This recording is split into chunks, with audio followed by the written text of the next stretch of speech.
Hello, glad to see you on the channel. Subscribe, leave a like, and don't forget to write a comment. Enjoy watching. I wasn't even fully out of the rental car before the familiar knot started building in my stomach.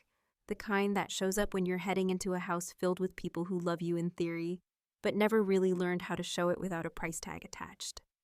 The reunion was held at Uncle Ray's ranch again this year. 50 acres of open land, fly-ridden picnic tables, kids tripping over dogs, and a grill that hadn't been cleaned since the Bush administration. I saw Brian's car parked right up front, a brand new black Tahoe that somehow always looked like it had just been washed, even when it hadn't. Of course, he was already here. He was always early to family events, always ready, always smiling, always that golden boy. It had been 5 years since I'd been to one of these get-togethers, and I wasn't exactly sure why I came this time. Maybe it was nostalgia, maybe guilt, or maybe I just needed to see, one last time, the stage these people had spent decades acting on, just to confirm to myself that I really had been nothing more than background furniture to them. It was hot, almost offensively so, and my dad's voice carried across the yard like some small-town preacher mid-sermon. He was holding court near the smoker, beer in hand, retelling that same story about how he closed a deal during the '08 crash like he was the one who saved the American economy. I spotted my mom wiping her hands on a dish towel, eyes darting around like she was keeping mental tabs on everyone's plate. She waved when she saw me, a soft, hesitant motion, like she wasn't sure I'd wave back. I did. She smiled, but that was about as much emotion as we ever exchanged. I made it through the first hour just fine. Fake laughed at a few unfunny jokes, dodged a long conversation with my cousin Shelley about her dog's emotional support certification, and pretended not to hear someone say, "Wow, Emily actually came back this year." I smiled. I kept smiling. That's the thing about me. I learned how to keep smiling in rooms full of people who taught me that silence was safer than speaking. And then, just as I was refilling my drink, the moment happened. The one that I think my gut had been bracing for the whole time. Dad cleared his throat with that theatrical cough of his. He stood up at the head of the long plastic table, the one with the sagging middle and a tablecloth held down by soup cans, and he raised his beer in one hand, while the other reached into his back pocket. People instinctively quieted down. The chatter stopped. Even the kids froze for a second. Dad was about to make a speech, which meant we were all about to get a heavy dose of self-congratulation disguised as gratitude. "I just want to say something real quick," he said, with that practiced humility that always sounded just a little too rehearsed. "We've been through a lot as a family, not always easy, but we've made it through because of one thing: legacy. And this man right here," he gestured to Brian, who laughed nervously like he wasn't in on the plan, but also kind of knew exactly what was about to happen, "has done more than his share of carrying our family's name forward with pride, with honor, with hard work." There were scattered claps. A couple people cheered. I froze, drink mid-sip, eyes locked on the scene. My dad reached into his pocket again and pulled out a black velvet box, the kind you usually see in commercials, where some guy proposes on a mountain. But this wasn't a proposal. This was a coronation. He flipped the box open with a flourish and held up a Rolex, polished gold, glinting in the afternoon sun like some kind of divine relic. "This," he said, "is just a small token of what it means to live up to the Martin name. For everything you've done, Brian, thank you." I didn't clap. I couldn't. My hand clenched the side of my cup so tightly the plastic bent inwards, almost snapped. I looked at my brother's face. He was beaming, but there was something else there too. Something like guilt, or maybe just the realization that this was too much, even for him. He stood up, hugged Dad, held the watch up like it was a championship ring, and the table erupted again. My cousin took a photo. Someone said, "Wow, that must be at least $5,000. Another uncle mumbled something about deserved every penny. And me? I sat. Still, silent. But not for long. I reached into my purse and wrapped my hand around the envelope I had been carrying for almost 2 months. It wasn't fancy, no velvet, no engraving, just white paper, folded neatly, containing something worth far more than gold. Answers. I had debated 100 times whether or not to go through with it. Told myself I'd wait until the right moment, until everyone was gone, until we were alone. But now, sitting there while my dad handed out his approval in watch form, like some goddamn game show prize, I knew that this was it.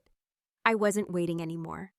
I stood up slowly, calmly, just loud enough for the chair legs to scrape against the deck and get everyone's attention.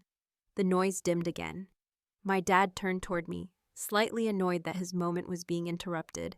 And I smiled, a real smile this time, one I hadn't worn in years. Well, I said, holding up the envelope so the sun hit the seal, I brought a gift too.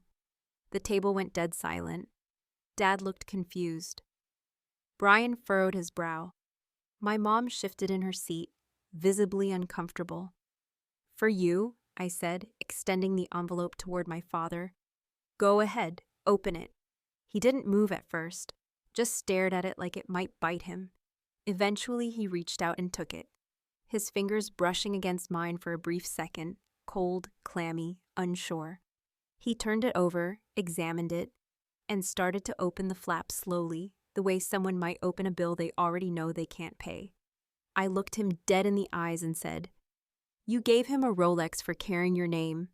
What I'm giving you might make you rethink who's really been carrying who. And just like that, the party wasn't a party anymore. It's funny how memory works when you're sitting at a table full of people who don't really see you but swear they love you. How the mind starts flipping through old moments like pages in a photo album you didn't ask to open. As my father held that envelope in his hands, cautious and suspicious like it might explode or reveal some family-shattering truth, I was already slipping into the deep well of my own history.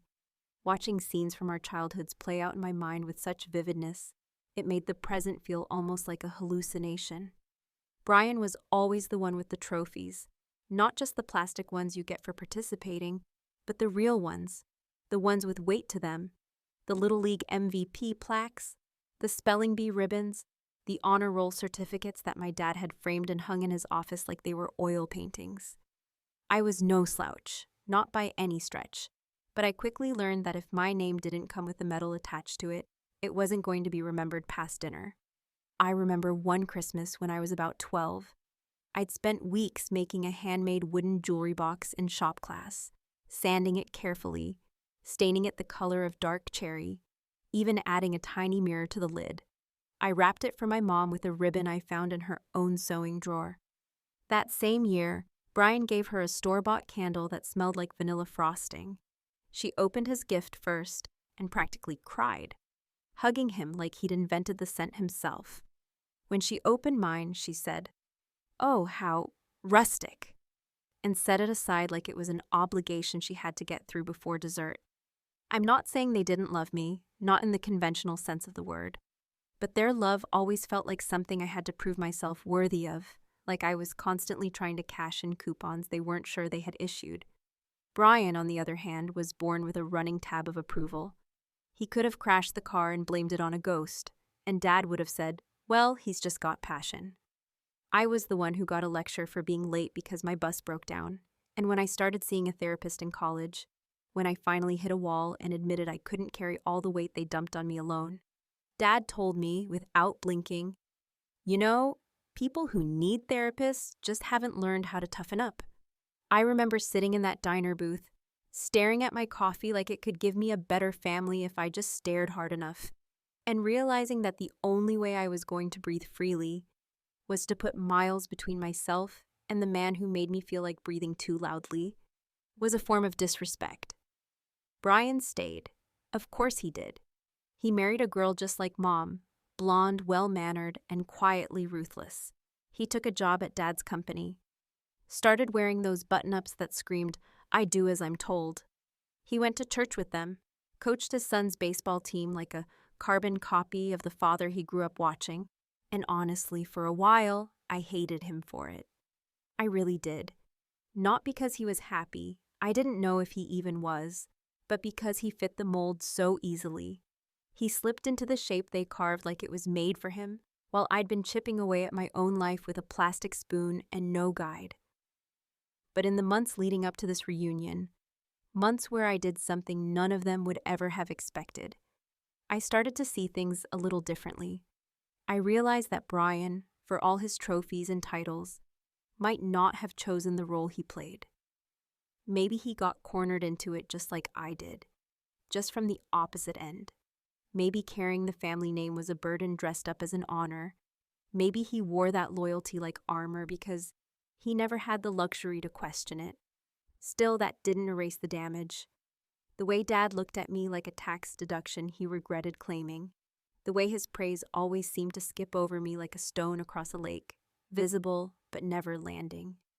And in that moment, as he slowly opened the envelope with hands that finally trembled just a bit, I thought about the one conversation that changed everything. It was 8 months earlier. I'd ordered a home DNA kit on a whim after reading an article about genetic health markers. I wasn't looking for drama. I wasn't fishing for a scandal. I just wanted to know if I needed to be watching for heart disease or if my insomnia had a genetic trigger. But when the results came back, the section marked biological father didn't match the man whose last name I'd been writing since kindergarten. At first, I thought there had been a mistake. I double-checked the saliva tube, checked the barcode, checked again, and then I sat with it. For days, weeks, until it stopped feeling like a typo and started to settle in my gut like a stone. And then I went digging, hard. My mom had always kept certain boxes hidden. Old letters, school photos, that kind of thing. I found a photo tucked deep in a keepsake box with a rubber band holding it closed.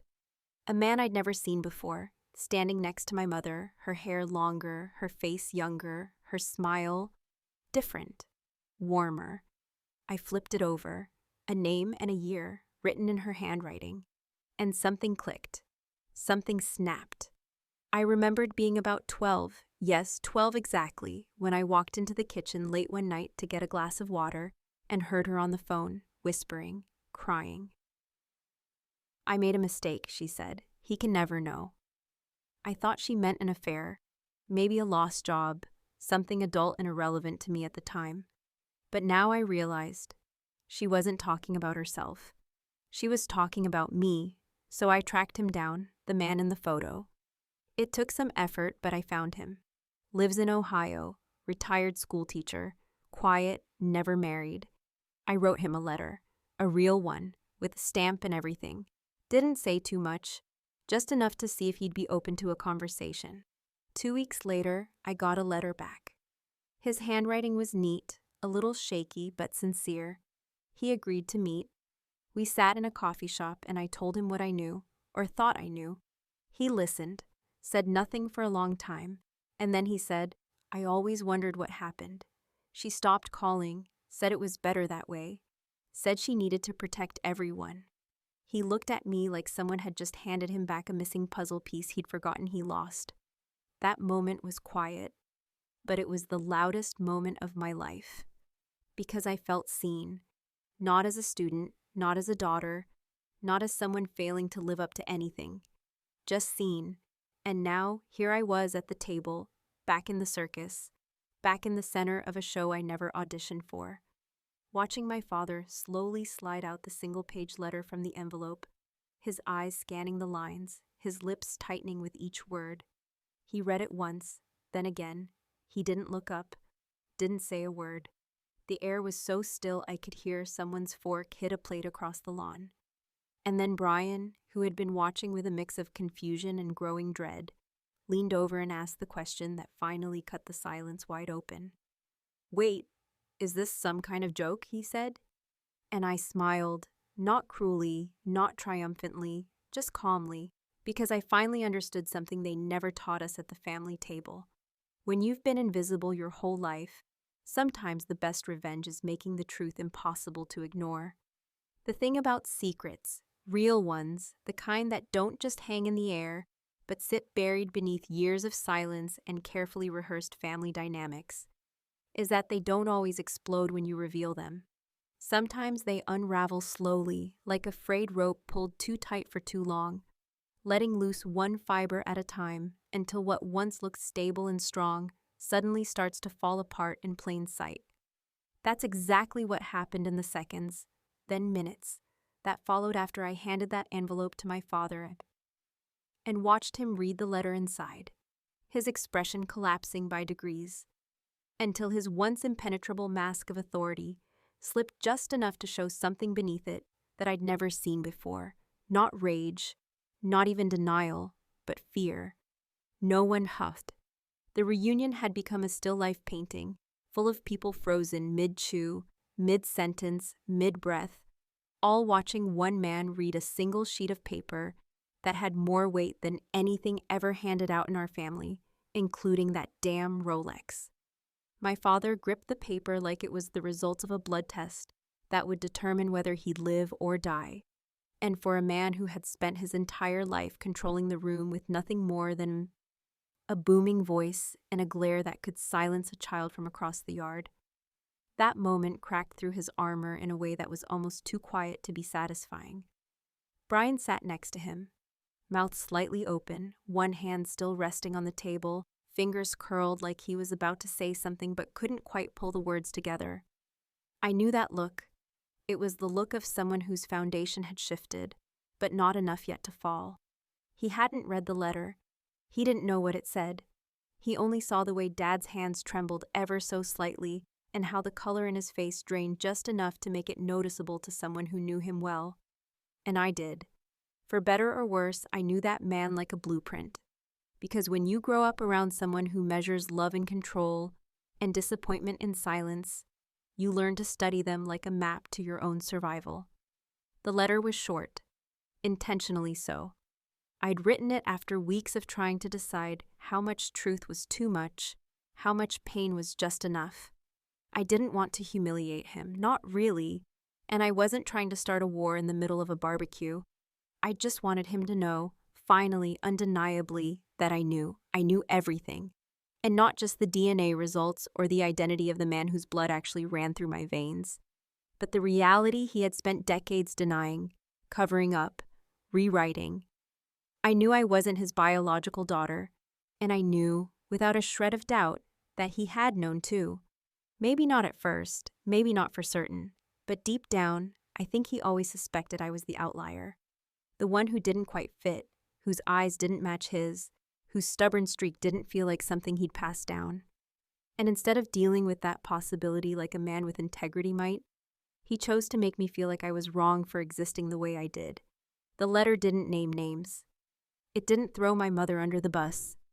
I'm not that cruel. It simply laid out the facts. The DNA test, the ancestry records, the photo I'd found, the man I had met in Ohio, who looked at me with tears in his eyes and said without hesitation, "I always wondered if I had a daughter." And it ended with one sentence that I knew would echo in his mind longer than anything else I could have written. "I may not be yours by blood, but I learned from you all the same. And now I've learned enough to know I never needed your name to be whole." When he finally folded the letter, neatly, carefully, like someone handling a document that contained evidence of a crime, he didn't look at me. He didn't speak. He just set it down in front of him like it was burning his fingers, and he leaned back in his chair, staring past the picnic tables, past the grill, past the entire reunion like he was seeing something far away that no one else could see. My mother had been standing by the food table, pretending to be busy with the potato salad, but I could feel her eyes on me the entire time. When I glanced in her direction, she flinched, not dramatically, not with panic, but with the kind of nervous energy that only comes from recognizing a moment you thought you buried years ago, suddenly standing right in front of you, asking for acknowledgement. She didn't move toward me. She didn't speak either. She just stood there, clutching a serving spoon like it was the only thing keeping her anchored to the ground. It was Brian who finally broke the silence. His voice was quieter than usual, less confident, more cautious, but it cut through the stillness like a knife all the same. "Is this some kind of joke?" he asked again, turning from Dad to me and back again, as if searching for someone to tell him he was wrong. that this was just a prank or a misunderstanding or some twisted therapy exercise gone too far. I met his eyes, and for the first time in a very long time, I didn't look away. "No," I said, my voice steady and calm, like I'd rehearsed it in front of a mirror, which, to be honest, I had. "It's not a joke. It's just the truth. A truth I've been carrying for a while because I knew what would happen when it came out. And I waited. I waited for someone else to say it, but no one ever did." Brian looked like he wanted to argue, like he wanted to throw out some line about how this didn't change anything, or how Dad raised me so that meant more than biology, or how family is about who shows up, not who shares your blood, but nothing came out. Instead, he just sat there, jaw tight, eyes moving between me and the envelope, like he wasn't sure which one was going to blow up first. And then slowly, one by one, the conversations around the yard started to pick back up. People who had stopped mid-bite resumed chewing. Laughter returned, thin and forced. Music played again through the tinny Bluetooth speakers someone had set up near the porch.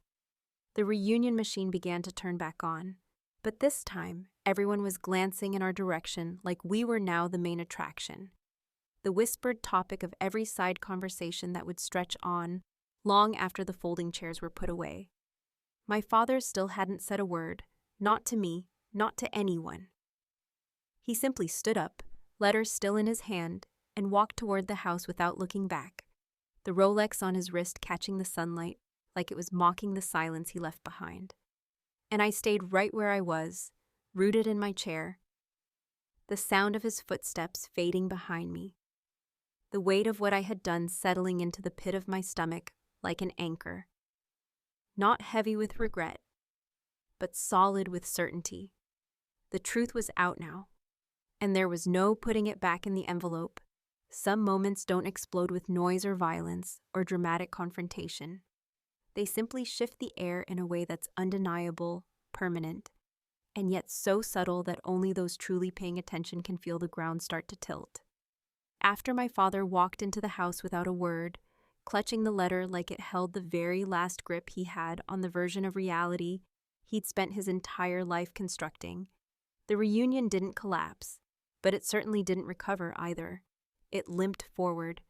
People tried to pretend like things were normal again, like the air hadn't gone cold even though the sun was still beating down on everyone's shoulders.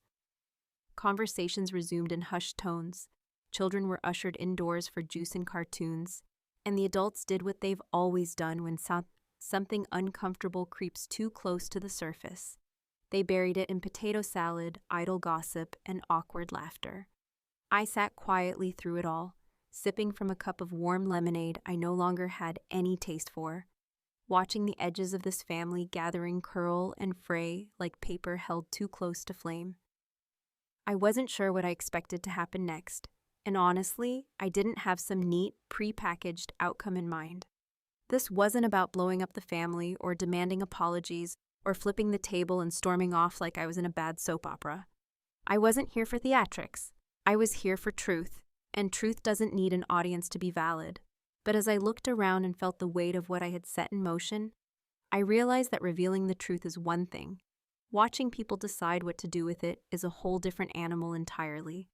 Eventually, Brian stood up and walked off across the yard, toward the gravel driveway that curved around the side of the house. He didn't say anything to anyone, didn't even look back. His wife called after him once, then thought better of it and sat back down, her face a strange mix of frustration and confusion. I knew where he was going, or at least I hoped I did, so after a few minutes, I followed. I found him leaning against the hood of his Tahoe, arms crossed, eyes fixed on a spot in the distance like he was trying to find something to anchor him, something solid and simple that didn't make him question everything he thought he knew. He didn't look at me when I approached, but he didn't tell me to go away either, so I took that as permission enough to speak. "You're angry, Todd," I said, not as an accusation, just as an observation. He didn't deny it, but he also didn't confirm it. He just stood there, jaw clenched, breathing slow and deliberate, like he was working hard to keep everything inside from coming out all at once. After a while, he finally said, I don't know what to think right now. His voice was strained, like each word had to squeeze through a narrowing funnel of disbelief. I get that, I replied, and I did. But I didn't do this to hurt you. Then why? He asked, finally turning to look at me, his eyes bloodshot. Not from crying, not yet, but from holding it all back. Why here? Why now? Why not just talk to him alone? I thought about lying, softening the edges, but the time for half-truths had long passed. Because talking to him alone would have meant he could bury it again, I said, my voice low but steady. He could have denied it, spun it, made it about me being dramatic or unstable or trying to get attention again. You know how he is, you've seen it. And if I told him privately, he would have taken that letter, shredded it, and pretended it never happened. Then the next time we all saw each other, he would have shaken your hand and made some snide remark about how Emily's still on her emotional crusade. I needed him to face it where he couldn't wriggle out. I needed him to see that truth doesn't die just because he refuses to acknowledge it. Brian didn't respond right away. He just looked down at his feet, kicking a small rock with the toe of his shoe. After a long pause, he said, "You always said you weren't like him. I didn't understand what you meant before. But now," he shook his head, "now I think I do." There it was, a sentence I'd waited my whole life to hear, and yet hearing it now didn't bring the kind of triumph or satisfaction I thought it might. It just brought a heavy silence between us, one that held everything we'd never said growing up.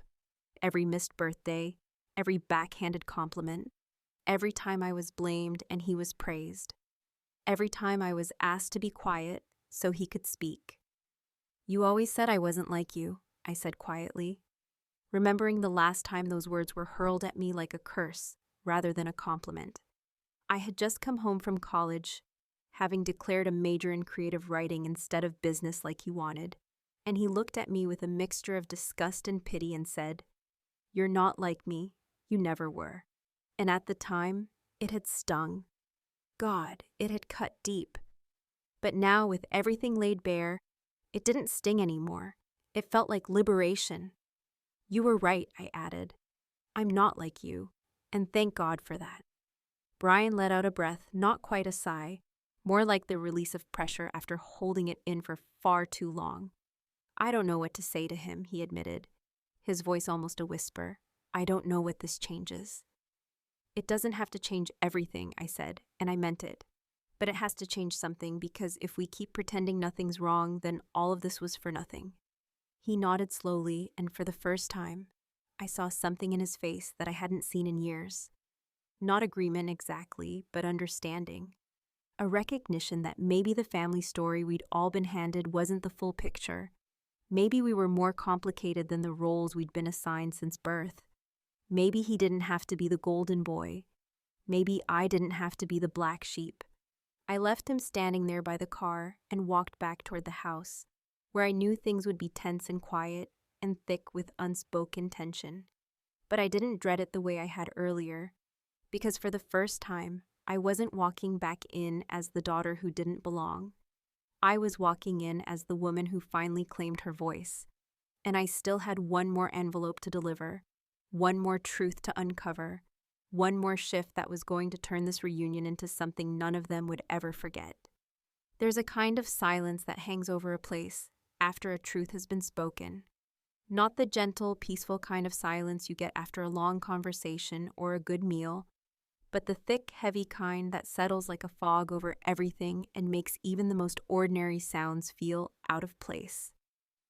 That's what I walked into as I made my way back across the lawn toward the tables, where the remnants of the reunion still lingered, half-finished drinks and paper plates covered with napkins. It's the only sign that people had once been eating and laughing and pretending everything was fine. Nobody said anything as I passed. I could feel their eyes on me, though, family members I hadn't seen in years, aunts who used to pinch my cheeks and call me troublemaker, cousins who barely remembered my name but knew enough not to get on the wrong side of my father. They didn't know what to make of me now, the daughter who'd shown up after 5 years and torn open a secret that had been rotting just beneath the surface, waiting for air. I found my purse sitting on the bench where I'd left it. right next to a cup of sweet tea that had long since gone warm in the sun. I reached in, past the keys, the sunglasses, the pack of gum I'd barely touched, and pulled out the second envelope. This one heavier, thicker, not because of its contents, but because of what it represented. I'd considered not delivering it. After all, the first revelation had been enough to tip the family boat into unsteady waters, and there was no telling how another one would land. But I'd come this far. In truth, once you let it out, demands to be followed all the way down the trail it opens. Brian hadn't returned to the yard. I figured he was still at the car, or maybe walking off whatever mix of betrayal and disbelief had taken root in him. Dad was nowhere to be seen, probably still inside, trying to reassemble the pieces of the image he'd built for himself and the family.